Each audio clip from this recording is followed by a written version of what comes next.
नमस्कार दोस्तों, हम राजस्थान का इतिहास, कला और संस्कृति पढ़ रहे थे और इस कड़ी में हमारा जो टॉपिक चल रहा था राजस्थान में लोक नृत्य। 2 क्लास हो गई है, तीसरी क्लास हम देखेंगे और ये लास्ट क्लास होगी। 3 क्लासों में लगभग 15-20 मिनट की 3 क्लास है। 1.5 घंटा तो टाइम नहीं हुआ, हाँ सवा घंटे में लोक नृत्य आपका पूरा एकदम अक्षरश आपको याद हो जाएगा। तो लोक नृत्य को जैसा कि आपको विदित है कि हमने 6 भागों में बांट कर पढ़ा था। सबसे पहले लोक नृत्य व्यवसायिक नृत्य कथक को पढ़ा, पहले शास्त्रीय नृत्य कथक को पढ़ा, फिर व्यवसायिक नृत्य 3 थे, भवाई, कच्छी, घोड़ी और 13 ताली। फिर धार्मिक नृत्य 6 धार्मिक नृत्य पढ़े थे। फिर जातीय नृत्य, ये थोड़ा सा बड़ा पार्ट था तो इसको पढ़ा। और जातीय नृत्य के बाद लास्ट 2 पॉइंट बच गए आपके, क्षेत्रीय नृत्य और अन्य नृत्य। तो आइए देखते हैं क्षेत्रीय नृत्य और अन्य नृत्यों में। तो नेक्स्ट देखिए क्षेत्रीय नृत्य। देखिए क्षेत्र विशेष के नृत्य प्लस हमें क्या पढ़ने हैं, कोई और बच गया तो अन्य नृत्य। ठीक है, तो क्षेत्रीय नृत्य और अन्य नृत्य को हम लोग पढ़ेंगे। ठीक है ना, तो क्षेत्रीय नृत्य प्लस अन्य नृत्य। चलो आओ फिर देखा, और राजस्थान को मानचित्र से देखने लग रहे हो। क्षेत्रीय नृत्य को मतलब क्षेत्र विशेष के नृत्य। तो यहाँ हमारा पंजाब जो है टच कर रहा है, और पंजाब के टच करने वाले गंगानगर और हनुमानगढ़। तो गंगानगर और हनुमानगढ़ में जाहिर सी बात है कि पंजाबी कल्चर होगी ही होगी। तो पंजाब में नृत्य कौन सा है? भंगड़ा।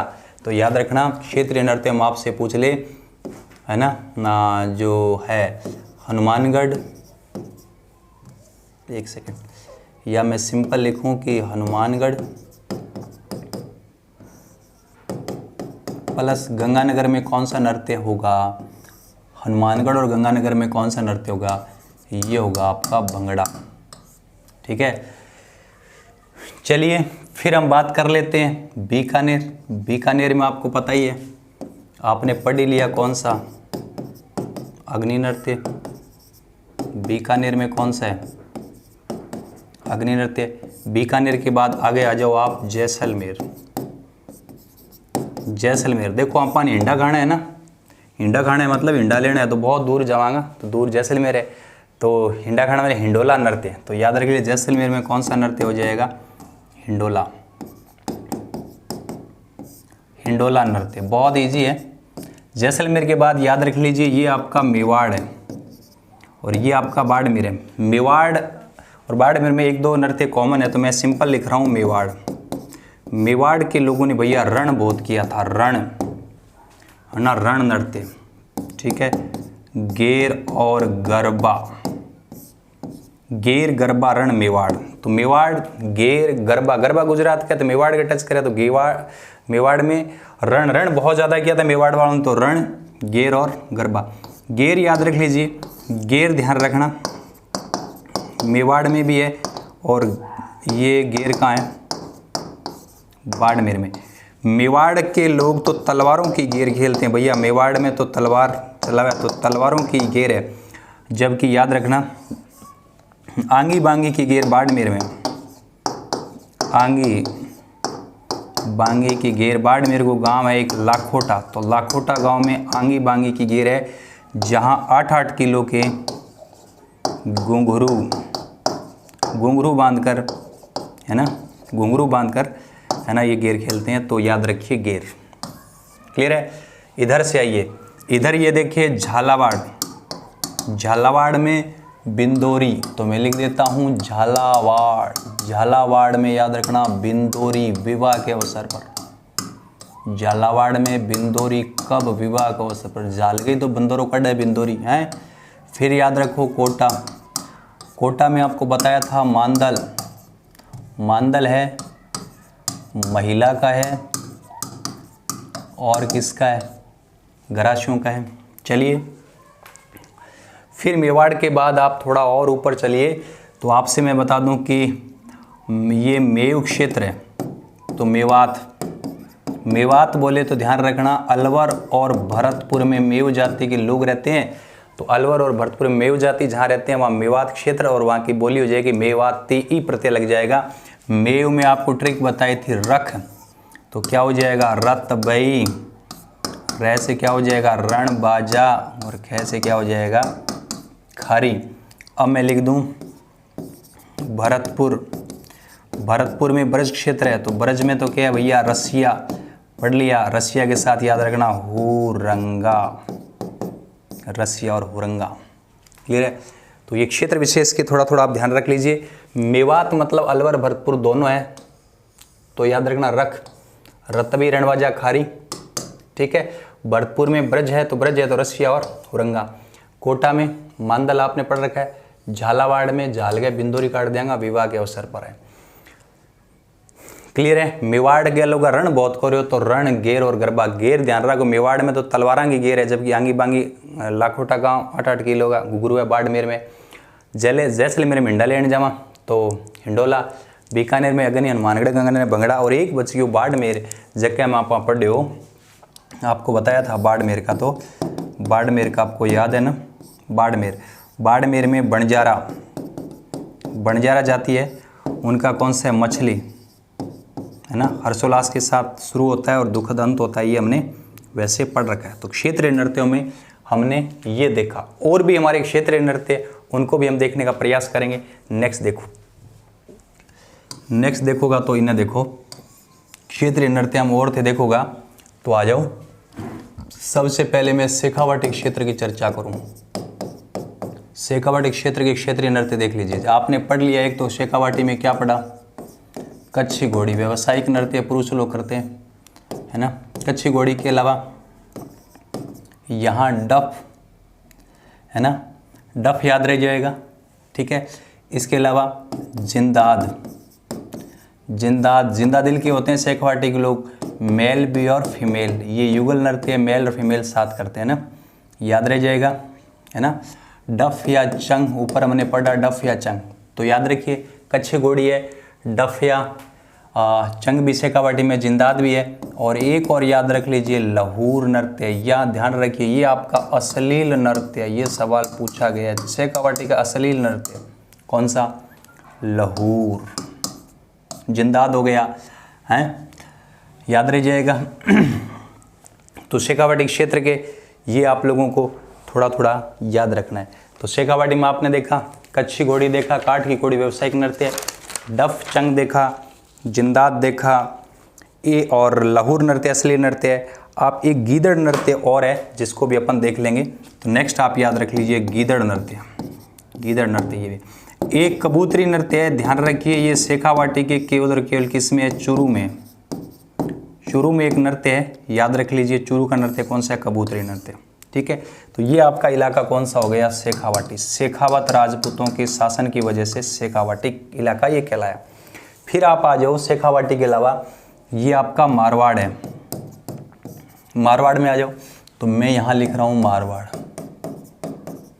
मारवाड़ क्षेत्र में आपको पता है एक तो गुड़ला है जो गणगौर के अवसर पर किया जाता है, गणगौर के अवसर पर किया जाता है गुड़ला, गणगौर। गुड़ला के लिए आपको याद होगा रूपायन संस्था बोरुंदा ने, रूपायन संस्था है, आपसे पूछ ले जोधपुर के बोरुंदा गांव में है। और इस संस्था को स्थापित करवाने में कोमल कोठारी का बहुत बड़ा योगदान रहा, कोमल कोठारी, ठीक है ना। तो गुड़ला नृत्य का संबंध इनसे है। नेक्स्ट अपन याद रखना है ना, संरक्षित करियो रूपायन संस्था। जो रूपायन संस्था अपन ध्यान रखना है कट है बोरुंदा के अंदर, बोरुंदा कहाँ है, जोधपुर। तो रूपायन संस्था आप याद रख लीजिए, रूपायन संस्था बोरुंदा, और बोरुंदा कहाँ हो जाएगा, जोधपुर, कोमल कोठारी, ठीक है। एक और याद रखियो मारवाड़, मारे क्यों है, डंडम, मतलब याद रखियो यहाँ एक डांडिया नृत्य भी है, डांडिया नृत्य। तो डांडिया नृत्य, डांडिया के सागे सागे गुड़ला, तो मारवाड़ में तो ये गुड़ला और डांडिया। ये आपका बागड़ क्षेत्र है, बागड़ बोले तो डूंगरपुर और बांसवाड़ा।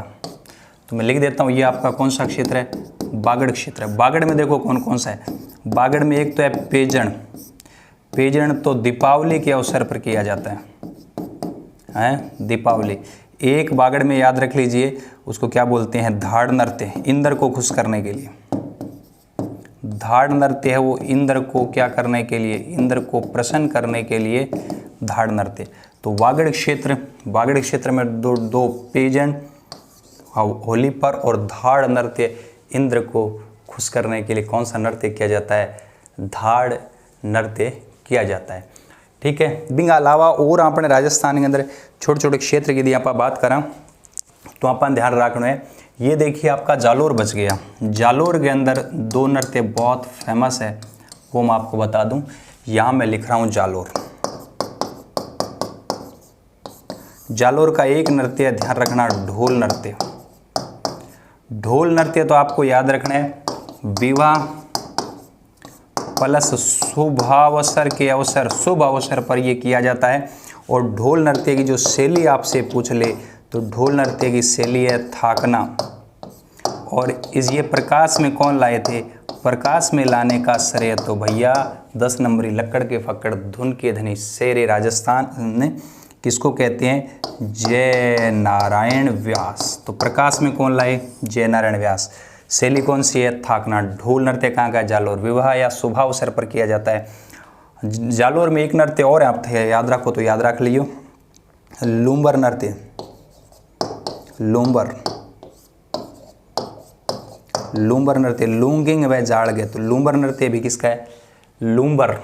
तो जालोर में एक नृत्य और याद रख, इसको थोड़ा ऊपर लिख दूं, लूम्बर। लूंगिंग व जाड़गे, तो लूम्बर नृत्य भी आप याद रखिए। जालोर। जालोर में ढोल नृत्य, जालोर का एक ढोल नृत्य, एक जालोर का कौन सा हो जाएगा? लूम्बर नृत्य। ढोल नृत्य और लूम्बर नृत्य। क्लियर है। उसके बाद यदि हम लोग बात करें तो ये तो क्षेत्र विशेष के हमने सारे लोक नृत्य पढ़ लिए ना। अब अन्य लोक नृत्यों में थोड़ा सा देख लेते हैं। वो आपका है घूमर। घूमर नृत्य को तो आप कैसे पूछ सकते हो? पहली बात, ये राजस्थान का राज्य नृत्य, ठीक है, राजस्थान का राज्य नृत्य है। अवसर, किस अवसर पर किया जाता है? तो अवसर आपको याद दिए 2 ही अपना राजस्थान में, गणगौर प्लस तीज। तीज त्योहारा बावड़ी और ले डूबी गणगौर, तो दोनों के बीच में आ गया सारा त्योहार। तो तीज और गणगौर के अवसर पर हम लोग क्या करते हैं? घूमर करते हैं। राजस्थान का राज्य नृत्य जिसमें अष्टताल कहरवा लगाया जाता है। अष्टताल कहरवा लगाया जाता है, उसको क्या बोलते हैं? उसे बोलते हैं सवाई। तो अष्टताल कहरवा लगाया जाता है, उसको क्या बोलते हैं? सवाई। तो बस हो गया घूमर राजस्थान का राज्य नृत्य। जैसे राजस्थान का राज्य गीत कौन सा है? केसरिया बालम आवनी पधारो हमारे देश, मांड शैली में गाया गया। इसी तरीके से घूमर राजस्थान का राज्य नृत्य। तो घूमर राजस्थान का राज्य नृत्य तीज गणगौर के अवसर पर किया जाता है। और फिर हमने पढ़ा कि अष्टताल जो कहरवा लगाया जाता है उसे क्या बोलते हैं? सवाई बोलते हैं। तो ये हमारे राजस्थान के लोक नृत्य हो गए। जैसा कि आपने देखा बहुत बड़ा टॉपिक है और मैंने प्रयास किया कि किस तरीके से इसको पढ़ा जाए कि ये जो बड़ा मैटर है वो पूरा उतना मैटर तो उतना ही रहे, लेकिन समय कम लगे, रिवीजन की कम से कम आवश्यकता रहे। तो मैं थोड़ा सा रिवीजन करवा देता हूँ। हमने राजस्थान में लोक नृत्य को 6 भागों में बांटा। सबसे पहले शास्त्रीय नृत्य, अंगों का संचालन व्याकरण के नियम के अकॉर्डिंग, तो एकमात्र था कथक, जयपुर हमने पढ़ लिया। फिर व्यावसायिक नृत्य, ऐसे नृत्य जिनका उद्देश्य पैसा कमाना, जीवन यापन करना, 3 है भवाई, कच्ची घोड़ी और 13 ताली पढ़ लिया। फिर हमने धार्मिक नृत्य, ऐसे नृत्य जो लोक संत या किसी धर्म विशेष से जुड़े हैं, वो 6 थे हमने पढ़ लिया, है ना। थाड़ी हो गया, सांकड़ हो गया, अग्नि हो गया, 13 ताली हो गया, लांगुरिया हो गया और डांग हो गया। फिर हमने पढ़ा जातीय नृत्य, तो भील, ग्रासिया, ये कंजर वंजर सब का पढ़ लिया, कालबेलियों का, ये जातीय नृत्य। फिर क्षेत्रीय नृत्य, क्षेत्र विशेष में कौन कौन से लोक नृत्य वो पढ़ा। फिर हमने अन्य नृत्य भी पढ़ लिए। तो कुल मिला के ये थे हमारे राजस्थान के लोक नृत्य। आपने बहुत अच्छी तरीके से पढ़े होंगे, ऐसा मेरा मानना है। और इतना यदि आपको मैटर याद है तो इसके अलावा एग्जाम में बाहर कुछ भी नहीं आता, केवल थोड़ा सा वो सवाल थोड़ा सा घुमा देता है। और तो हमें थोड़ा सा हमने ढंग से पढ़ रखा है, समझते हुए पढ़ रखा है। और सवाल को 2 बार पढ़ोगे, 4 ऑप्शन 2 बार पढ़ोगे तो हो ही नहीं सकता कि आपका सवाल गलत हो। इतना मैटर आपको याद है तो आपका एक भी सवाल गलत नहीं होगा, ऐसा मेरा मानना है। तो चलो मिलते हैं बहुत जल्द नेक्स्ट क्लास में, तब तक के लिए धन्यवाद।